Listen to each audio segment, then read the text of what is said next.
Nuestro centro afortunadamente está abierto siempre a todas las actividades y hoy pues vamos con un acto y luego con otro, o sea, eso es una alegría que los centros públicos se utilicen con fines culturales.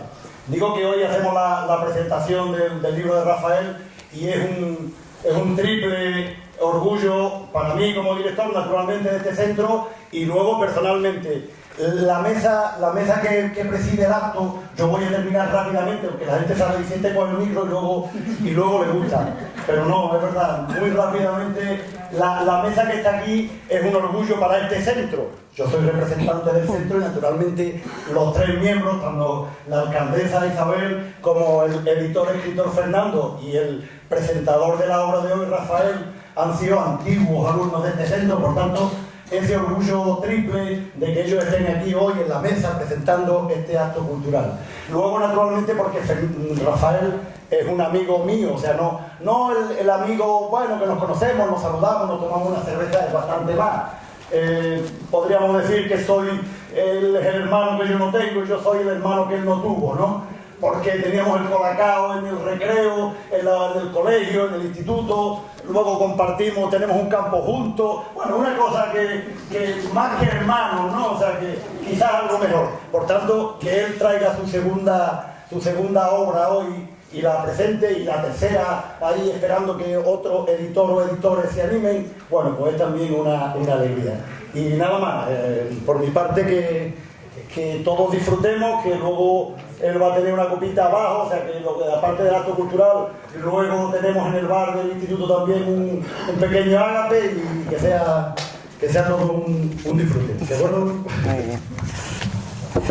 Bueno, pues buenas tardes y desde luego que es un placer estar en el Instituto Remedios. Muchas gracias, Fernando, por la presentación y también aprovecho para decir que es un placer venir siempre a los Remedios a presentar actividades culturales, a compartir con personas muy especiales de Ubrique momentos mágicos y los Remedios es una alegría que sea también el escenario donde se produce todo ello, ¿no?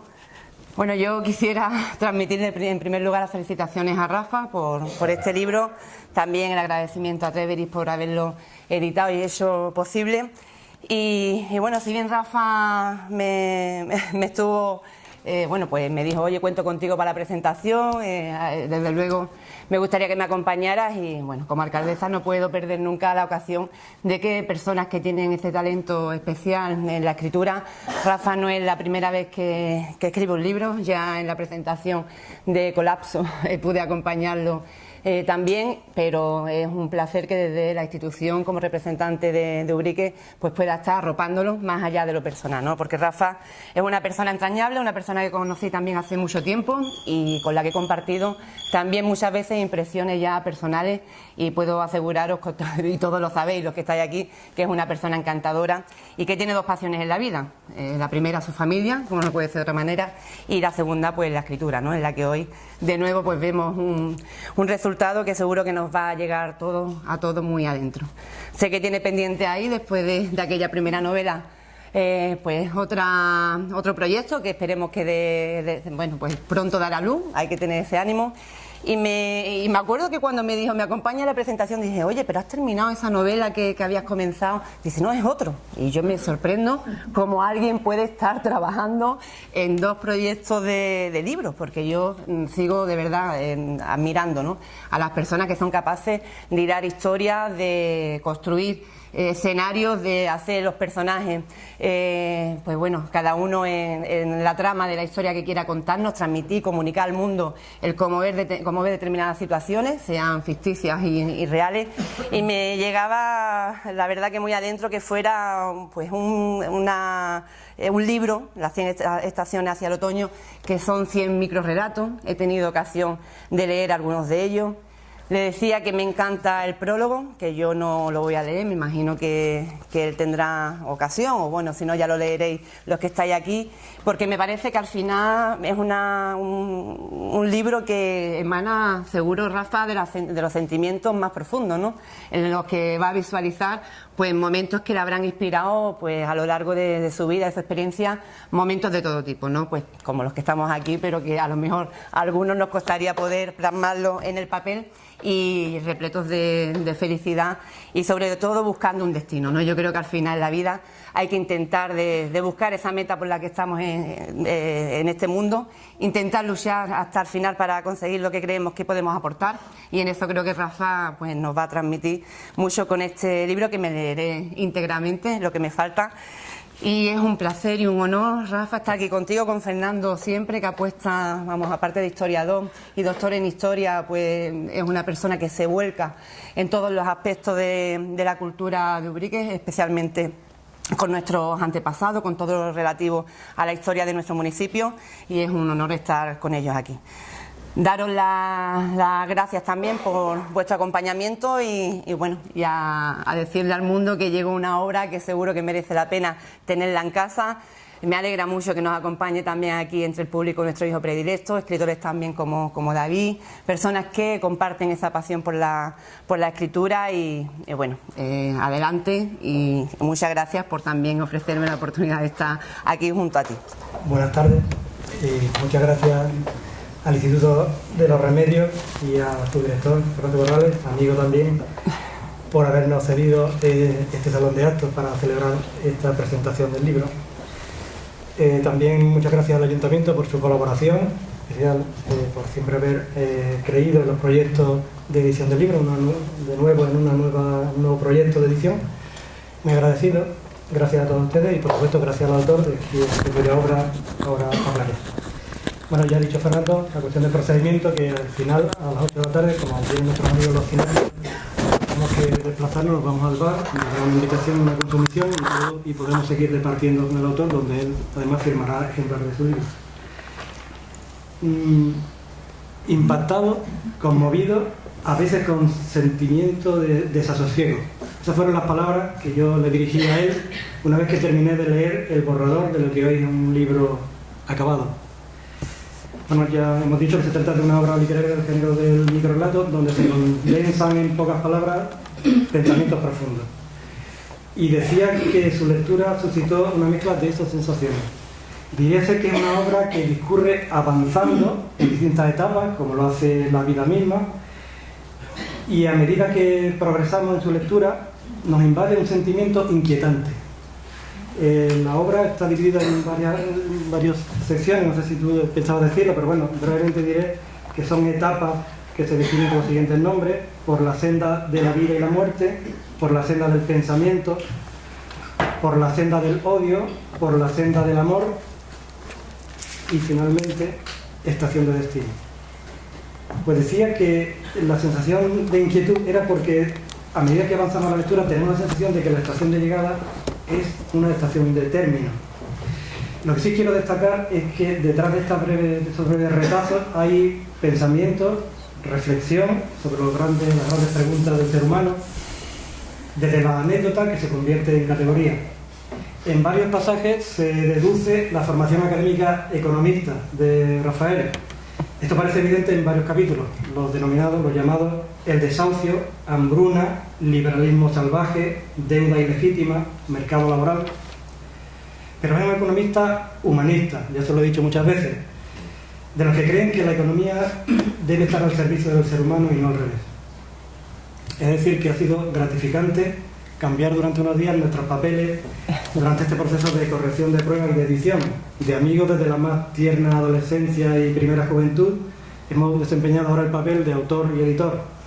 Y tan gratificante ha sido que, sabiendo que Rafael tiene en el tintero una nueva obra, además de envergadura, pues solo cabe desear que este sea el comienzo de una gran amistad dentro del ámbito de la galaxia Gutenberg. Para terminar, me gustaría decir que el libro conduce a un final apoteósico, lleno de intimidad que el lector tendrá que descubrir. Muchas gracias y enhorabuena. Gracias.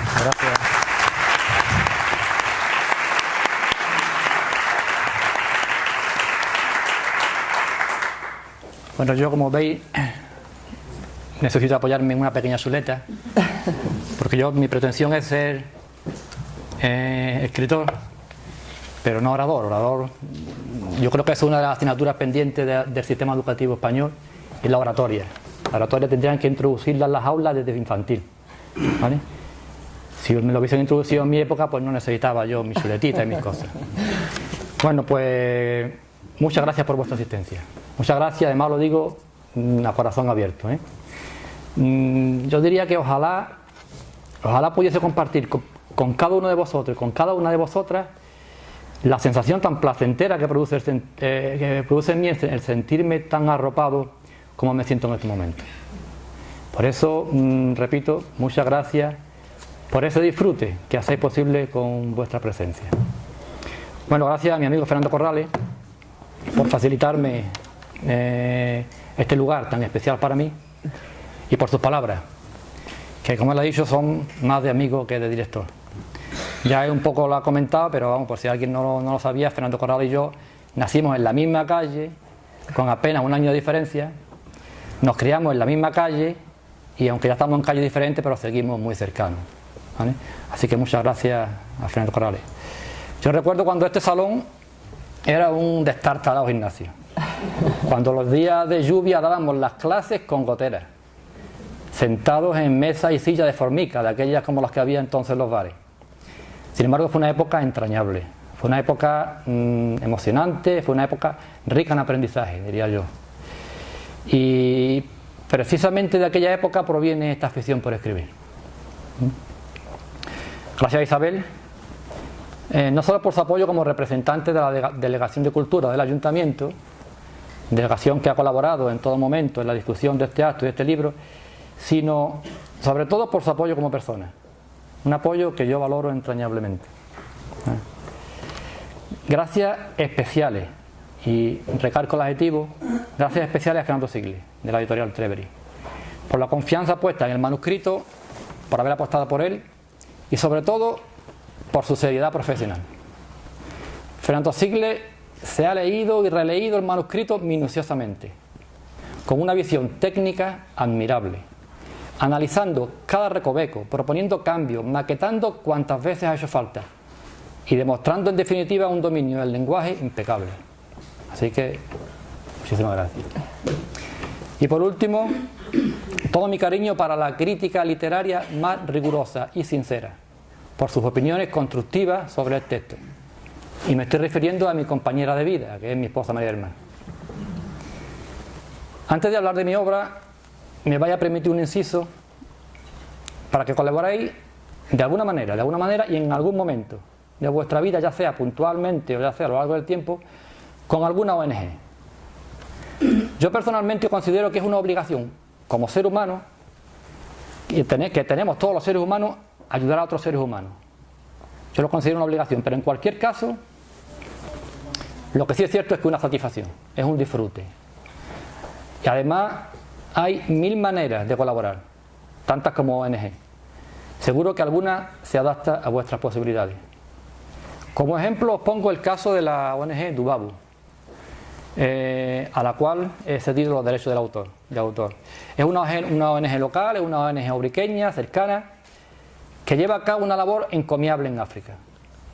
Desde aquí mi admiración a las almas mater de este proyecto solidario, que son Maribel Fernández y Manolo Virgen. Por cierto, en San Juan de Letrán hay una exposición de fotografías hasta pasada mañana, o sea que hay que correr si queremos verla, yo la he visto ya. Y son una magnífica fotografías tomadas en los lugares donde actúan. Así que ánimo y solidaridad, ¿vale? Bueno, algunas personas aquí presentes me han preguntado en más de una ocasión que para cuándo mi segunda novela. Lamento decirles que tendrán que esperar un poco más todavía. Como ya se ha comentado por aquí, está escrita, bueno, lo cual ya es un paso, ¿no? Pero está pendiente de publicar. Yo creo que con suerte, si todo va bien, pues de cara al verano, a final de verano, pues verá la luz. Entonces, ¿qué os ofrezco hoy si no es novela? No es novela, pero es que tampoco es cuento, tampoco es ensayo, no es poesía. Ojalá fuese poesía, ¿eh? Ojalá fuese poesía, me encantaría publicar poesía. La escribo de Pascua a San Juan, pero para publicarla hay que tener cierta valentía espiritual que yo todavía no tengo, ¿eh? Pero me encantaría publicar poesía. Y no son relatos, son micro relatos. Es decir, son relatos que no superan, salvo el último que es un poco más extenso, no superan las 20 líneas de media, ¿vale? Bueno, yo voy a procurar ser breve en mi exposición, que ya llevo un rato, por dos motivos. Uno de ellos lo ha comentado Fernando. Primero para ser coherente, porque sería contradictorio soltar aquí un gran discurso para presentar micro relatos. No me cuadraría. Y además, como hemos comentado ya, porque a las 8 hay una sesión de cine de la Asociación Cineando. Y quiero aprovechar la ocasión para darle la enhorabuena a todas las personas que forman parte de la asociación, porque gracias a ellas se ha cubierto un hueco que estaba vacío en la cultura ubriqueña. Y me refiero al hueco de la cinematografía, de la filmoteca. Pero además de llenarlo, lo han llenado de una forma magistral. Así que muchas gracias por esa labor y sobre todo ánimo para continuar en la misma. Bueno, ¿y qué es un microrrelato? Pues bueno, un microrrelato yo lo defino como una gran historia narrada en un espacio pequeño, sencillamente. Digamos que es el hermano o la hermana pequeño de la narrativa. Es como el cortometraje en la cinematografía, o si forzamos un poco el símil, como la tapa en la gastronomía. De hecho, es una modalidad narrativa de moda, muy de moda, y que todos y todas las presentes usamos a diario, al utilizar WhatsApp, Twitter y demás herramientas de las redes sociales, que están haciendo del microrrelato el rey de la narración escrita. Pero cuando digo que es el hermano pequeño de la narrativa, me refiero única y exclusivamente al tamaño. En absoluto me refiero a su contenido y a sus emociones. Porque un microrrelato puede emocionar tanto más que una extensa novela. Porque la emoción nada tiene que ver con la extensión. Y algunos y algunas os preguntaréis a qué viene el cambio de tercio. Eso de pasar de la novela al microrrelato. Pues bien, a mí lo que me gusta es narrar y punto, ¿no? Y dentro de esa afición pues me apetecía probar diferentes registros, digamos que diferentes sabores. Entonces yo escribí mi primera novela en la modalidad de ficción pura y dura, después he escrito una novela más extensa y mucho más densa en la modalidad de ficción histórica, y precisamente estando en la escritura de esta novela descubrí, por casualidad, en un programa de radio, descubrí el mundo del microrrelato y me fascinó. O sea, literalmente me fascinó. Y me fascinó esa capacidad de condensar en pocas palabras un río de sentimientos. Ese es el principal valor del microrrelato, que tiene la fuerza de lo breve. ¿Y qué quiero decir con esto de la fuerza de lo breve? Bueno, pues podría poner algunos ejemplos de brevedades para que veáis la fuerza que puede tener lo breve. Ejemplo, un beso. Un beso, fugaz, inesperado. ¿Qué más intenso que un beso? Un suspiro. ¿Cuánto puede decir un simple suspiro? Un grito. Un grito es toda una narración de alegría o de terror o de protesta. Y una mirada, ¿cuánto encierra una mirada? Una sonrisa. Una sonrisa puede ser toda una declaración de intenciones o de sentimientos. Como un llanto es toda una historia de pena. Incluso un silencio. Un silencio puede ser toda una muestra de desprecio, de despedida, de derrota, de victoria. Un silencio puede tener 1000 matices. A veces podemos decir mucho más con 2 palabras, o con un silencio incluso, que con un largo discurso. Además, el microrrelato tiene otra ventaja. Tiene, por ejemplo, el poder de hacer partícipe al lector en la historia. Porque es él, el lector o la lectora, quien tiene que completarla, quien tiene que vestirla, quien tiene que adornarla, quien tiene que darle color a su gusto. A veces incluso terminarla, porque se queda abierta para que el lector elija el camino final. Podría poner un ejemplo para mostrar esa capacidad que tiene el microrrelato de hacer partícipe de la historia al lector o lectora. No sé si es el momento, pero bueno, os voy a decir dos expresiones. Y os tendríais que abstraer un poco y reflexionar un poco para ver qué os da a pensar. ¿Qué historia le añadiríais a esas 2 reflexiones? O a esas 2 expresiones. Si yo dijera no,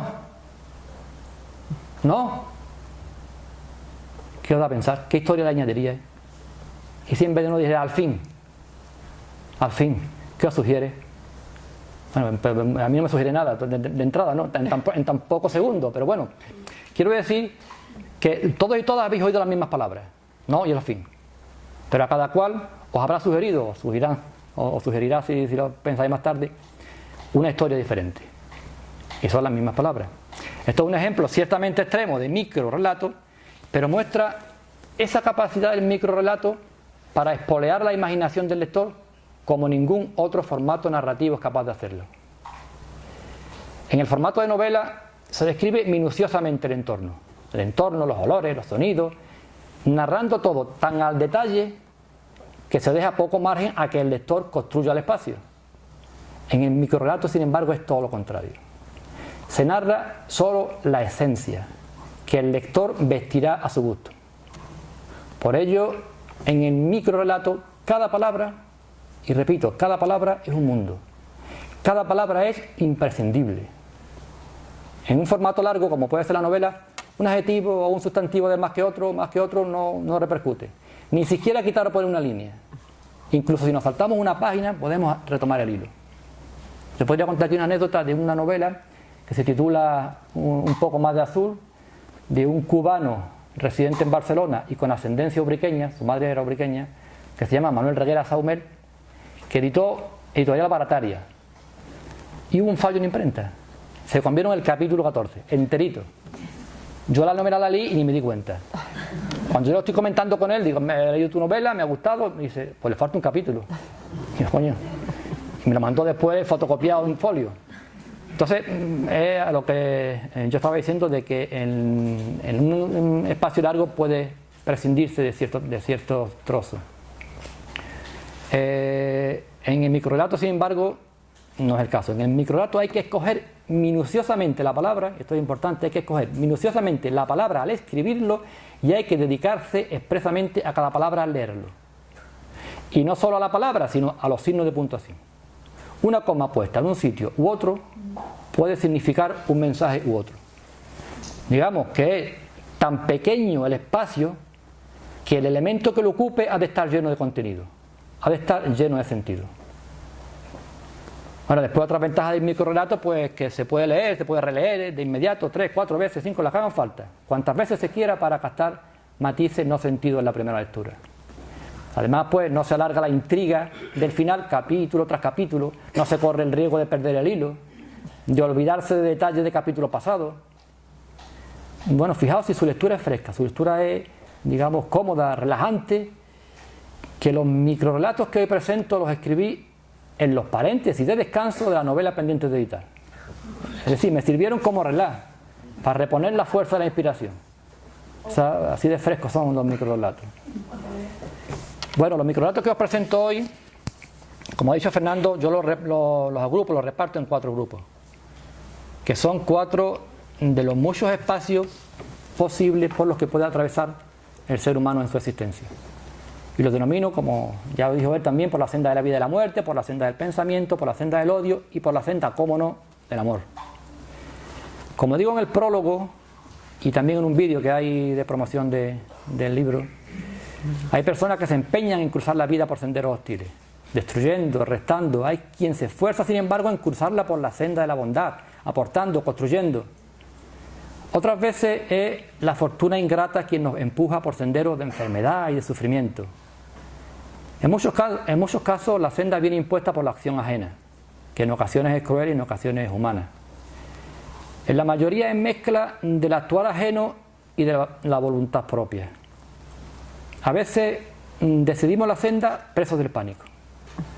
Otras la decidimos desde la esperanza, o empujados por la ilusión, o sobre la reflexión, bajo la improvisación, con duda, con decisión, en solitario, en compañía, a ciegas, con brújula, a lomo de la fe, a lomo de la doctrina, del pensamiento, de la intuición.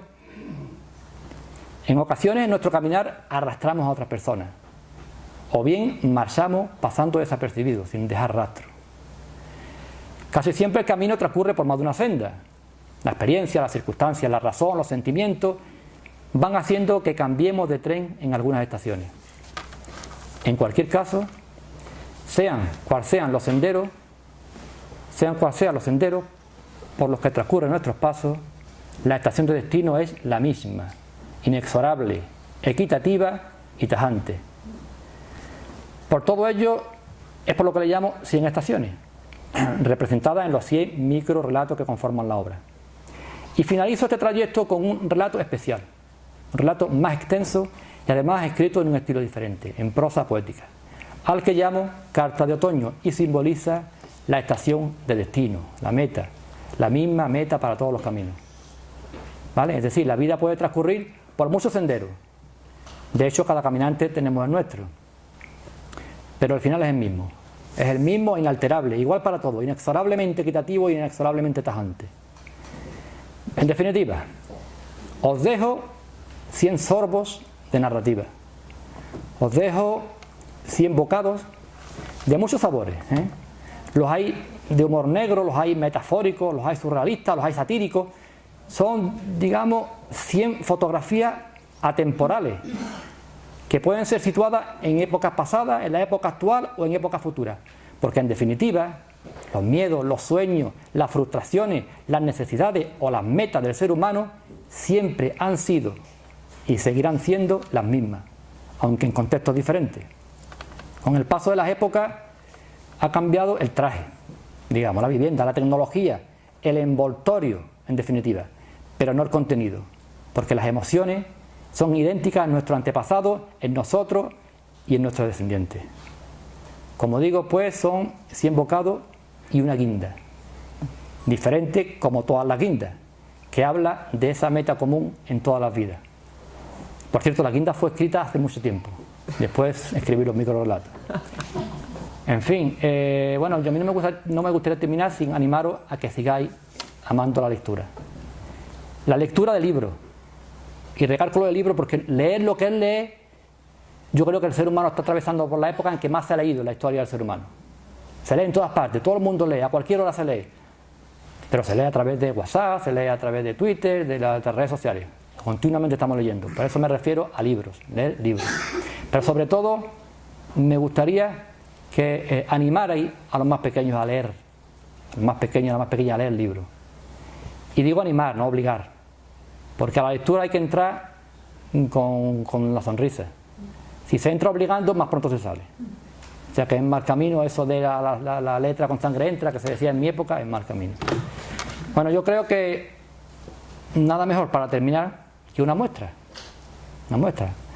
digamos, una pequeña cata, ¿eh?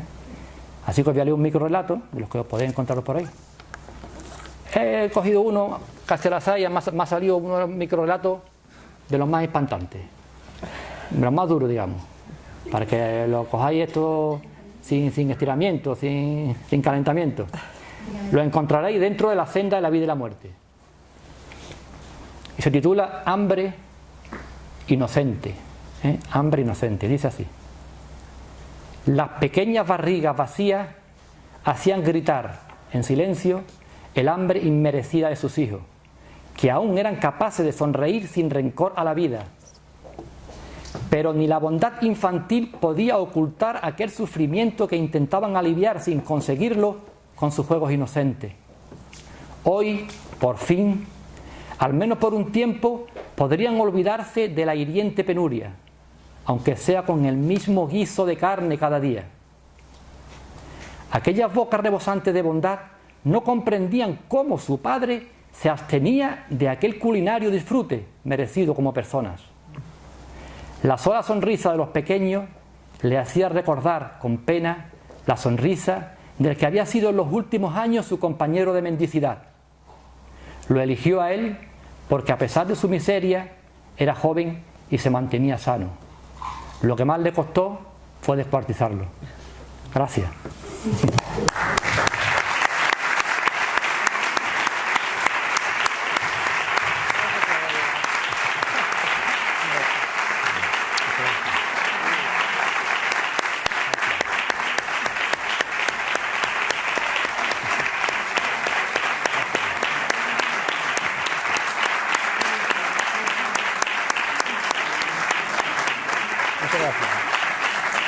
Nos vemos abajo, tomamos una copita, ¿vale? Muchas gracias a todos, ¿eh?